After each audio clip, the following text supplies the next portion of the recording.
마태복음 9장 9절부터 17절까지 말씀을 우리 번갈아 가면서 읽고 마지막 절 함께 나누겠습니다. 예수께서 그곳을 떠나 지나가시다가 마태라는 사람이 세간에 앉아 있는 것을 보시고 이르시되 나를 따르라 하시니 일어나 따르니라. 예수께서 마태의 집에서 앉아 음식을 잡수실 때에 많은 세리와 죄인들이 와서 예수와 그의 제자들과 함께 앉았더니 바리새인들이 보고 그의 제자들에게 이르되 어찌하여 너희 선생은 세리와 죄인들과 함께 잡수시느냐. 예수께서 이르시고 이르시되 건강한 자에게는 의사가 쓸데없고 병든 자에게라 쓸데있느니라. 너희는 가서 내가 국류를 원하고 제사를 원하지 아니하노라 하신 뜻이 무엇인지 배우라. 나는 의인을 부르러 온 것이 아니요 죄인을 부르러 왔노라 하시니라. 그때 요한의 제자들이 예수께 나와 이르되 우리와 바리새인들은 금식하는데 어찌하여 당신의 제자들은 금식하지 아니하나이까. 예수께서 그들에게 이르시되 혼인집 손님들이 신랑과 함께 있을 동안에 슬퍼할 수 있느냐. 그러나 신랑을 빼앗길 날이 이르니 그때에는 금식할 것이니라. 생계 주각을 낡은 옷에 붙이는 자가 없나니 이는 기운 것이 그 옷을 당겨 헤어짐이 더하게 되니. 같이 읽겠습니다. 새 포도주를 낡은 가죽 부대에 넣지 아니하나니 그렇게 하면 부대가 터져 포도주도 쏟아지고 부대도 버리게 됨이라. 새 포도주는 새 부대에 넣어야 둘 다 보존되느니라. 아멘. 여러분들 다들 노트북이나 컴퓨터 사용하잖아요, 그죠? 처음에 살 때는 되게 잘 굴러가는 그 컴퓨터가 시간이 지날수록 점점 느려지는 경험은 다들 해보셨을 것 같아요. 그렇게 되는 이유는 오래 써서 그렇지만 프로그램이 자꾸 이제 새롭게 개발되기 때문입니다. 그러한 개발 속도에 맞춰서 운영 체계를 계속 업그레이드 해줘야 되고, 때로는 뭐 메모리, 하드, 뭐 이런 것들을 추가하고 또 변경하기도 합니다.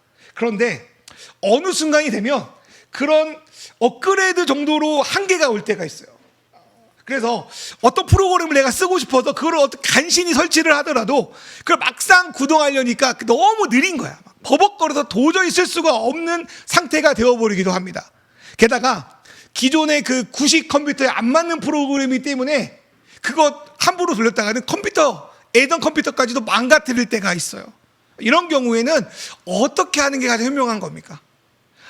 내가 오랫동안 10년간 썼는데 내가 20년 동안 이걸 쓰려고 샀어. 근데 10년 만에 이게 망가진 거지. 좀 안 좋은 거지. 어떻게든 내가 이걸 고쳐보겠다 하는 게 현명한 일인가? 아니면 새로운 컴퓨터를 사는 게 현명한 일인가? 만약에 계속 그 구식 컴퓨터를 고쳐서 사용하려면 때로는 배보다 배꼽이 커질 때가 많아요. 여러분, 배보다 배꼽이 커질 것 같으면 가장 현명한 결정은 새로운 프로그램에 맞는 새로운 컴퓨터를 사는 게 더 현명한 거죠. 새 컴퓨터를 사야 새로운 프로그램도 더 잘 사용할 수 있습니다. 그런데 새로운 프로그램이 왔어. 근데 아깝다고 여전히 그 기존 컴퓨터 사용을 고수하고 어떻게든 해보려고 하면 구매한 프로그램을 바꿔서 주는 유익을 우리가 누리지 못할 뿐 아니라 때로는 버벅거려가지고 기존 컴퓨터까지도 망가뜨려서 둘 다 망치게 되는 손해를 제가 본 적이 있습니다. 팡 터지거든요. 갑자기 먹통이 되든지, 갑자기 컴퓨터가 이상이 되든지. 저는 금방 제가 드린 이 예화가 오늘 금식에 대해 말씀하시는 예수님의 말씀을 보다 쉽게 이해하는 데 도움이 될 거라는 생각이 들었습니다. 금식은요, 여러분 뭐 기독교 전통 중에 하나인데 어떤 특별한 그 간구의 내용이 있던지 주님의 고난에 참여하는 의미 등으로 오늘날까지 기독교 안에서 행해지는 신앙 방식 중에 하나입니다. 또한 금식은 세상의 여러 가지 것들을 우리가 잠깐 끊고 하나님께만 집중한다는 의미를 갖고 있어요. 솔직히 이 땅의 모든 생명은 뭔가 먹음으로 그 삶을 유지해 나가잖아요. 그래서 억지가 아니고 스스로 금식을 한다는 것 자체가 되게 뭐라고 표현할까요? 힘든 일이죠. 뭔가 결단이 필요한 일이죠. 그래서 그런지 그때에도 지금도 사람들은 때때로 금식을 상위급의 신앙의 모범으로 여기긴 합니다. 그래서인지요, 예수님 당시에 조금 신앙이 있다는 사람들, 소위 경건한 사람들, 하나님 앞에 그래도 내가 내세울 게 있다고 하는 사람들은 주기적으로 금식을 했습니다. 이거는 세례 요한의 제자들도 그랬고 바리새인들도 매한가지였어요. 그런데 아이러니하게도 하나님 나라가 가까이 왔다고 전하시고 곳곳을 돌아다니면서 막 복음을 전하시고 아주 유력한 메시아 후보였던 예수님과 그의 제자들은 금식을 한 게 없어요. 그래서 어느 성경에 보면 그 예수님과 제자들을 비웃어 가지고 야 이들은 먹보다 술 주정뱅이다 뭐 이렇게까지 예수님과 그의 제자를 비하하기도 하거든요. 이들은 계속 가는 곳마다 음식을 즐기고 죄인들과 앉아서 스스럼 없이 음식을 먹었습니다. 누구보다도 거룩해야 되는 랍비이자 메시아 후보인 이분이 죄인들과 밥을 먹는 거예요. 죄인들과 밥을 먹는 거는 그들의 영적 그 더러운 바이러스를 같이 호흡하는 것과 같았어요. 그 당시 그들의 생각에는.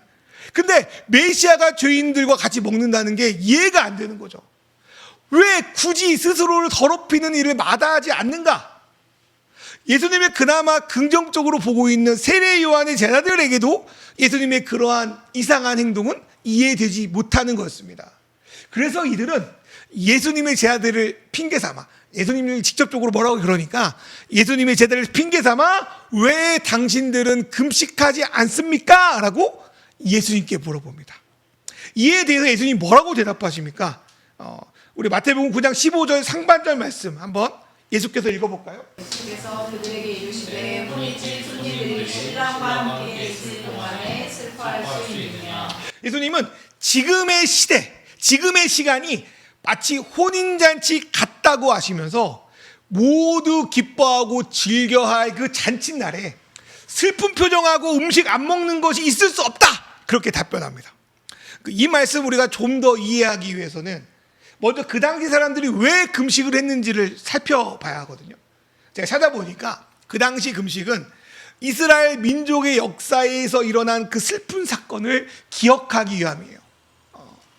특별히 이들은 그 옛날 바벨론에 의해서 예루살렘 성전이 파괴된 것을 애도하며 하나님께 금식을 했습니다. 물론 여러분 그 조금 성경을 보면 알다시피 포로기가 끝나고 수룹바벨 성전이 이성전이라고 하죠, 들어섭니다. 그리고 한때는 그 지역에 대한 자치권도 유지했어요. 제사장 중심으로. 헤롯 때 와서는 성전을 보다 웅장하고 아름답게 리모델링합니다. 그런데 여전히 많은 유대인들은 지금도 자신들이 영적으로 포로 생활하고 있다고 믿었어요. 아직 포로가 끝난 게 아니었다고 생각했어요. 왜냐하면 선지자들이 예언한 그 나라, 그 날이 오지 않았기 때문입니다. 여전히 로마가 그 땅을 지배하고 있고요. 백성들을 해하고 있습니다. 헤롯 왕가는요, 여러분 제가 말씀드렸지만 유대인들이 아니에요. 에돔 족속이에요. 근데 그게 다윗의 왕조도 아닌데 그들이 자기를 다스리고 있고요. 로마의 꼭두각시 노릇도 하고요. 백성들은 자기들의 이익과 욕망에 충실했던 사람들이었습니다. 성전의 예배는 헤롯이 백성들의 그 마음을 달래려고 크고 웅장하게 지었지만, 예배의 겉모습은 화려했지만 자유롭게 예배드릴 수 있는 상황도 아니었습니다. 그렇게 이들은 정기적으로 금식하는 거예요. 그리고 하나님이 다스린 새날을 오기를 희망했습니다. 이렇게 하는 것이 영적 지도자로서 그들의 마땅한 의무이자 책무라고 생각했던 거죠. 그런데 예수님에게 있어서 이제 더 이상 새날을 기다릴 필요가 없습니다.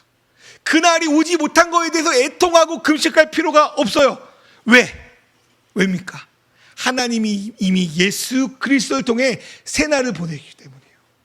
여러분 믿으세요? 하나님이 예수를 통해 우리에게 그날을 이미 주셨어요. 그리고 망가진 성전은 예수 그리스도가 스스로 성전되어 주셔서 새롭게 세워주셨습니다.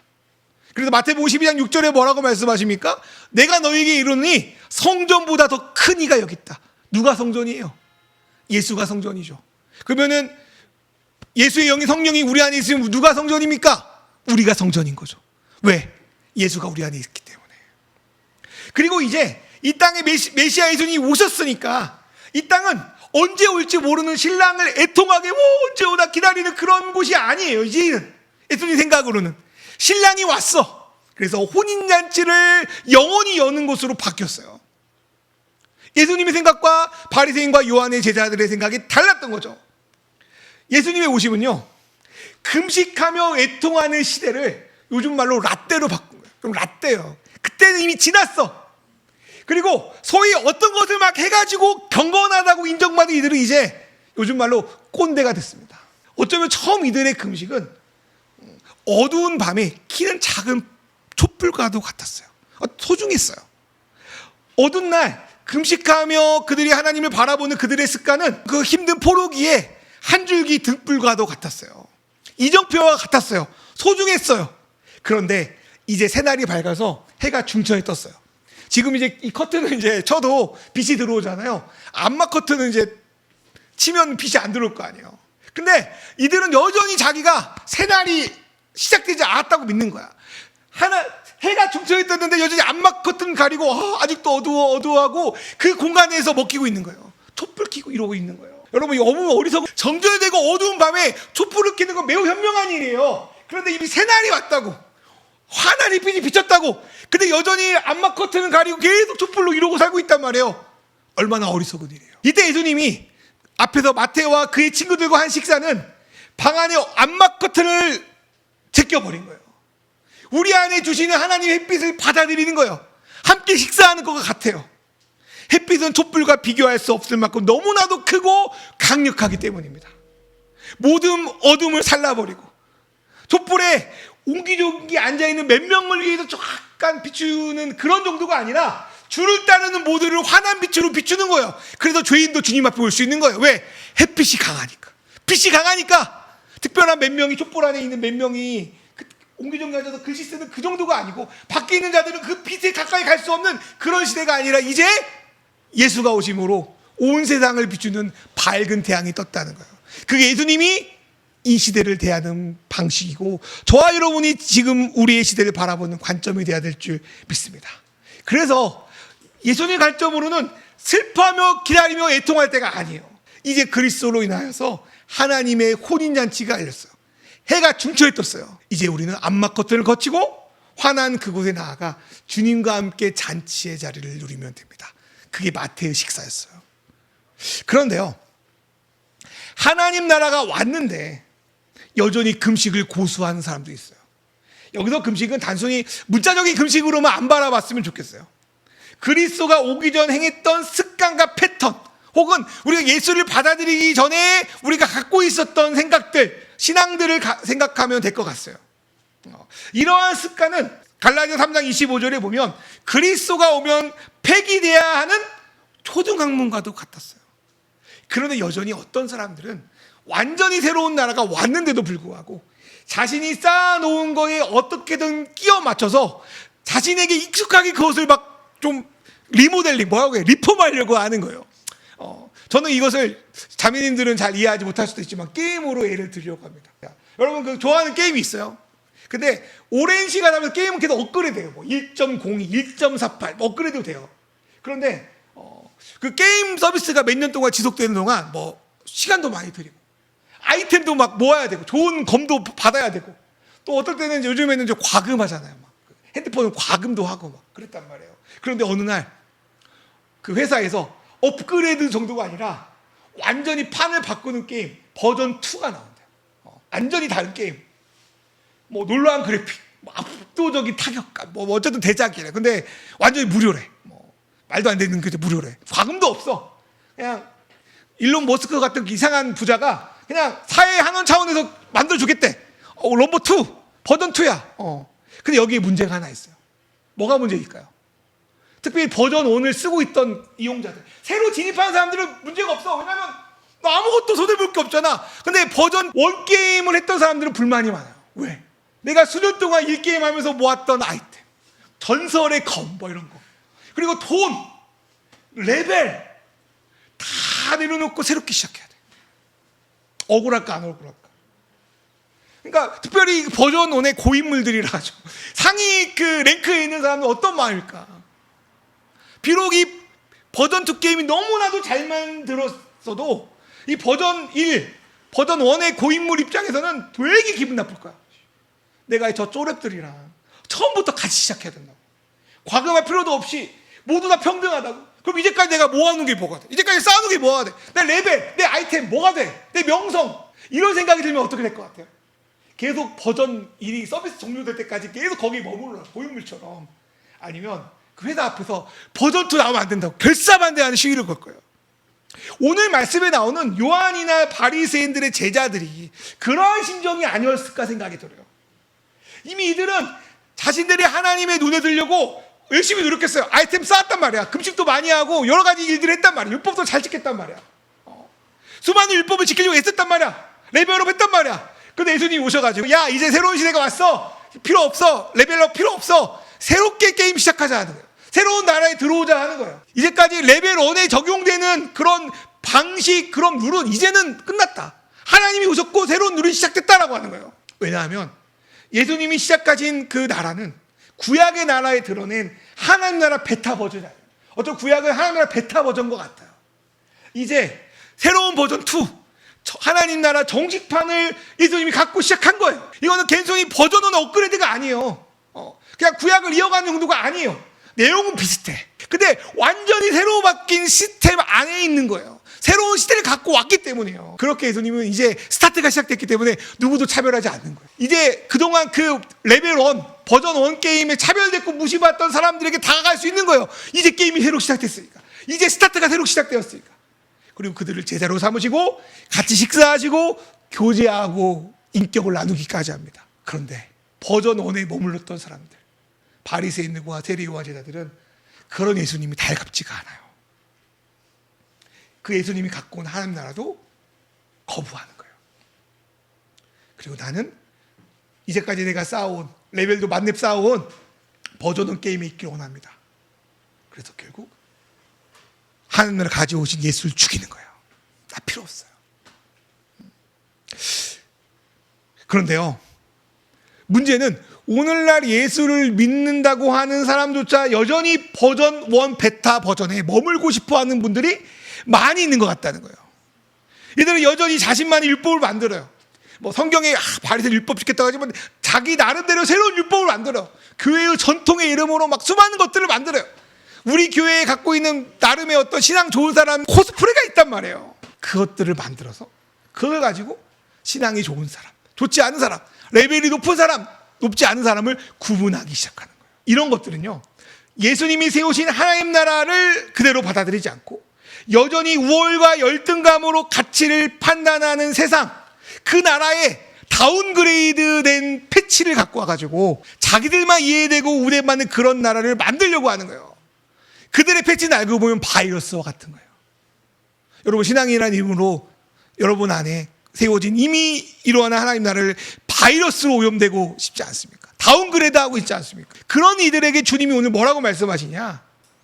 마태복음 9장 16절 말씀 읽어볼게요. 생계 조각을 낡은 돌에 붙이는 자가 오나니 이내 기운 것이 그 옷을 반기어 헤어짐이 더하게 되니라.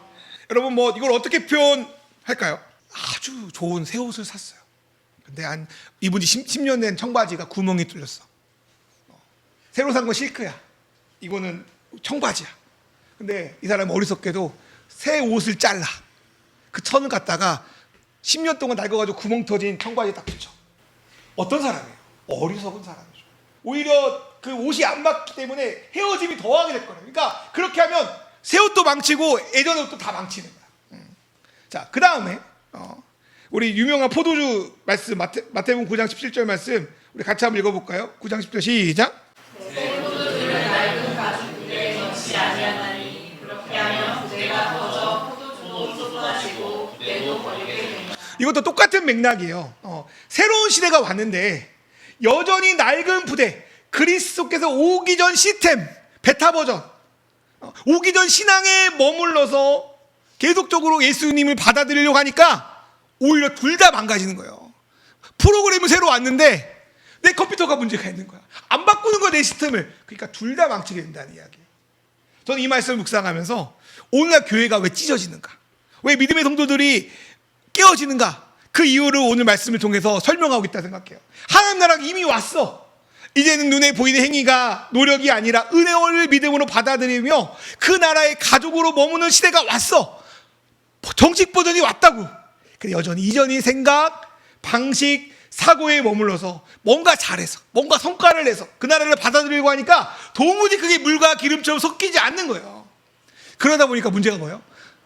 세상 나라도 아니고 구약 시대 나라도 아니고 예수님 하나님 나라도 아니고 이것도 저것도 되지 않는 상태에서 길가에 버려진 소금처럼 아무 짝에도 쓸모없는 존재가 되어버리는 거예요.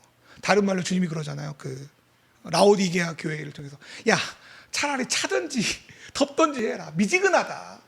토해버리겠다. 이것도 저것도 아니에요. 차라리 하지 않았으면 옛날 컴퓨터 그대로 놨을 거야. 문서 작업 정도는 가능했을걸? 근데 새로운 프로그램을 계속 돌리려고 하니까 둘 다 망쳐버리는 거예요. 그래서 어쩌면 신앙을 갖고 있다고 하는 기독교인들이 더 망가지는 경우가 우리 안에 많이 있다는 거예요. 여러분, 보통요, 와인이죠. 포도주는 오래될수록 맛있다고 합니다. 그래서 오래된 포도주가 비싸요. 그래서 우리는 예수를 믿는다고 하면서, 새 포도주 예수를 믿는다고 하면서 계속 오래되고 낡은 거에 집착해요. 우리가 그럴 때가 있어요. 우리 신앙이. 예수님이 오시기 수천 년이 지났는데도 여전히 하나님 나라 방식이 아니라 이전 나라의 낡은 사고로 신앙을 해석하고 그게 옳다고 말해요. 그게 누가복음 5장 39절이에요. 마태와 마가와 다르게 누가복음 이 말씀이 적혀있어요. 같은 포도주 이야기에서. 누가복음 5장 39절 읽어볼까요? 포도주를 마시고 새 것을 원하는 자가 없나니 이는 모든 것이 좋다. 이 말씀 되게 재미있는데요. 주님이 새로운 포도주를 갖다 주셨는데 여전히 기존 신앙 방식을 고수하는 바리새인과 세대 요한의 제자들, 이들은 여전히 묵은 포도주를 먹고 이게 좋다고 이야기하는 거예요. 예수님이 그렇게 말씀하셔도 여전히 내 것이 좋아. 하나님 나라를 기다리고 예수 메시아를 기다린다고 새 날이 오길 바라지만 여전히 이전 방식을 고수하고 있습니다. 그거를 신앙의 이름으로. 그래서 예수를 믿는다고 하면서 새로운 하나님 나라가 임했다고 하면서 여전히 이전의 나라에 머물러서 묵은 포도주가 맛있다고 계속 먹으면서 이 땅을 살아가는 거야. 여러분 주변에 그런 분이 있을 수도 있다고 생각해요. 그런데 보세요, 여러분. 이미 가나의 혼인잔치에서 주님이 만드신 새 포도주가 세상에 수송된 포도주보다 훨씬 맛있다는 거 증명하셨어요. 아시죠? 요한복음 2장 10절 말씀 있죠? 2장 10절 읽어볼까요? 나의 사랑하다 먼저 좋은 포도주를 빼고 취한 후에 낮은 것을 내거늘 그들은 지금까지 좋은 포도주를 주었도다. 그대 상식이야. 처음에는 술이 안 취했으니까 좋은 포도주를 줘. 술이 취하면 안 좋은 포도주를 준단 말이야. 그게 상식이야. 예수님이 상식을 깨뜨려. 예수님 포도주 언제 만들었어요? 막 100년산 포도주 갖다 놨어요? 아니잖아. 그 당시 물 이렇게 좋은 물도 아니야. 물 떠가지고 갖다 줘라 했잖아. 그랬더니 그 물이 변화해 포도주 된 거 아니야. 새 포도주. 맛없을 수밖에 없어요. 더구나 물에서 만들었는데 숙성도 안 됐는데. 근데 그 포도주가 훨씬 맛있는 포도주. 여러분 이거 믿습니까, 여러분? 나 안 믿어요. 새 포도주가 맛있다는 걸 안 믿어요. 묵은 포도주가 더 맛있다고 하는 거예요. 우리 사랑하는 우리 가족 여러분, 솔직히 처음 먹어보는 음식에 대한 두려움 누구에나 있어요. 기존의 게임을 버리고 새로운 게임으로 갈아타는 거 큰 용기가 필요합니다. 기존에 해놓은 수고와 노력을 폐기처분하는 것과 같기 때문에. 그럼에도 왜 우리는 새로운 음식을 먹습니까? 그럼에도 왜 새로운 게임으로 갈아탑니까? 그게 더 맛있으니까. 그게 더 재밌으니까. 그게 더 좋으니까. 그 은혜가 기존에 쌓아놓았던 모든 것을 버려도 괜찮은 만큼 우리에게 유익을 주니까 갈아타는 거예요. 그게 예수님이 누누이 말하는 하나님 나라의 비전이에요. 향유 부인 여인도 그랬고요. 밭에 감추인 보화를 찾아 소유를 다 팔아 그 땅에 산 소작인도 그랬어요. 하나님 나라를 정말 본 사람은 기존의 것들, 레벨이 높고 아이템이 많아도 그것들 다 내려놓고 하나님이 그리스도를 통해 세우신 완전한 새로운 체계로 들어가기로 결정합니다. 하나님 나라를 아니까. 사랑하는 여러분, 그러니까요, 과감하게, 뭐라고요? 과감하게 하나님 나라로 들어갈 용기를 내시면 좋겠어요. 이미 주님이 우리에게 새로운 나라를 갖다 주셨어요. 여러분, 우리가 이제 고백하는데 우리는 특별한 존재라고 하잖아요. 왜 특별하죠, 여러분? 왜 특별할까요? 왜 특별하죠? 너무 간단한 이야기인데. 여러분 왜 특별하죠? 제가 왜 특별할까요? 기적교회하고 이렇게 여러분에게 그렇지만 왜 특별하죠? 네? 왜 특별해요, 여러분? 예수가 우리 안에 있잖아요. 예수가 특별하잖아요. 우리 안에 있는 예수가 특별하잖아. 그래서 특별한 거야. 하나님 나라가 이미 들어왔잖아. 그게 특별한 거야. 그래서 지궁상으로 사는 우리 특별할 수 있는 건 예수가 우리 안에 있기 때문에. 예수 안에 모든 보화가 있다고 골로새서 말하잖아요. 예수가 특별하니까 특별한 거예요. 앞으로 우리가 특별할 게 필요 없어요. 하나님이 특별하니까 특별해. 그것도 맞아요. 그런데 저는 오늘 예수가 우리 안에 있기 때문에 특별하다고 말하고 싶어요. 우리 안에 모든 것보다 감추어진 그 놀라운 보화가 있기 때문에 특별한 거예요. 믿으세요, 여러분? 뭐 회사 좋은 데 가고 뭐 키 커지고 뭐 하고 그게 특별한 게 아니에요. 예수가 특별하고 예수가 우리 안에 있기 때문에 특별한 거예요. 그래서 내가 살아요. 제가 살 수 있는 이유야. 주님이 특별하니까.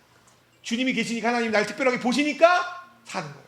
여러분, 예수님 말씀은 기존의 상식을 뒤집어 버리는 일이에요. 근데 주님이 하시면 하셔요. 주님이 새 포도주를 우리에게 주셨으면 그게 맛있는 거예요.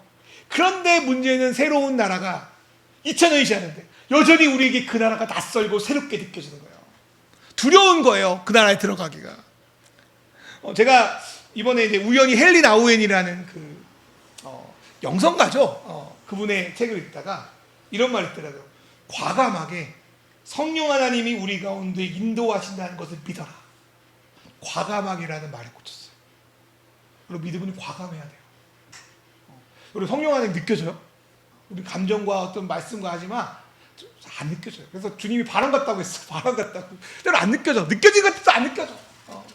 근데 과감하게 믿으래요. 과감하게 받아들여요. 인격에서 과감하게 받아들일 때 그 안에 역사하신다는 거예요. 그 솔직히 우리는 믿는다고 하지만 하나님이 우리에게 주신 말씀을 믿지 않을 때가 많아요.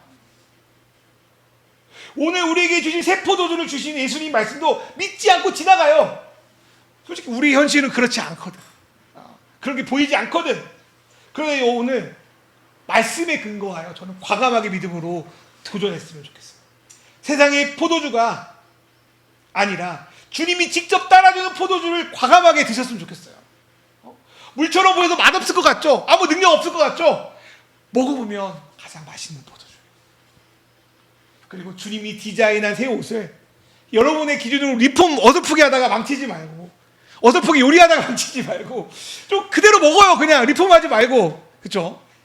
여러분, 그렇게 살고 있지 않아요? 여러분, 그게 신앙생활 같지 않아요? 주님이 이미 맛있게 하셨는데 왜 우리 리폼해? 세워주셨는데 왜 리폼해가지고 이상한 거 만드는 거야? 주님이 새 포도주가 맛있다고 하는데 묵은 포도주가 맛있다고 왜 그걸 고집하고 먹고 있는 거야? 그러지 말라고 주님 말씀하신다고 생각해요. 입어보면 그것이 얼마나 좋은 옷인지 알게 될 겁니다. 그게 우리에게 주시는 하나님 나라예요. 그래서 메시지 성경은 뭐라고 했냐면, 읽어볼까요? 마태복음 5장 15절 메시지로 제가 적어놨는데 한번 읽어볼게요. 마지막으로 예수께서 읽어볼게요. 시작. 빵과 포도주를 아끼지 않고 실컷 먹는다. 나중에 허리띠를 졸라맬 일이 있을지 모르지만 지금은 아니다. 정령 축하의 모닥불에 찬물을 끼얹는 사람은 없다. 하나님 나라가 임한다는 것은 바로 이런 것이다. 원래 그 개혁개정에는 하나님 나라라는 말이 없는데 이제 유진 피터스 학자는 여기다 하나님 나라는 이런 것이다 라고 추가했어요. 하나님 나라는 이런 것이에요, 여러분. 나중에 허리띠 졸라매도 있을 거야. 근데 지금은 어느 때예요? 빵과 포도주를 아낌없이 먹을 때. 그러니 여러분, 이제 금식으로 대표되는 어떤 신앙적 성과 열심을 억지로 내려다가 지치지 말고 그냥 하나님의 식탁에 여러분의 이름이 써있는데 앉아요. 불안해하지 말고 앉아서 주님이 주시는 식탁을 누리십시오. 이게 주님이 가장 원하는, 그게 주님의 기쁨이에요. 셰프이신 주님이 가장 기뻐하는 일이에요. 주님이 차려놓은 음식을 맛있게 먹는 게 가장 중요한 일이에요. 그래서 우리 교회 이름이 맛있는 거예요. 그 맛을 누리는, 우리 교회가 그런 영적이고 육적인 식탁을 차리는 우리 교회 예배와 우리 교제가 그런 하나님 나라의 식탁이 되기를 주님의 이름으로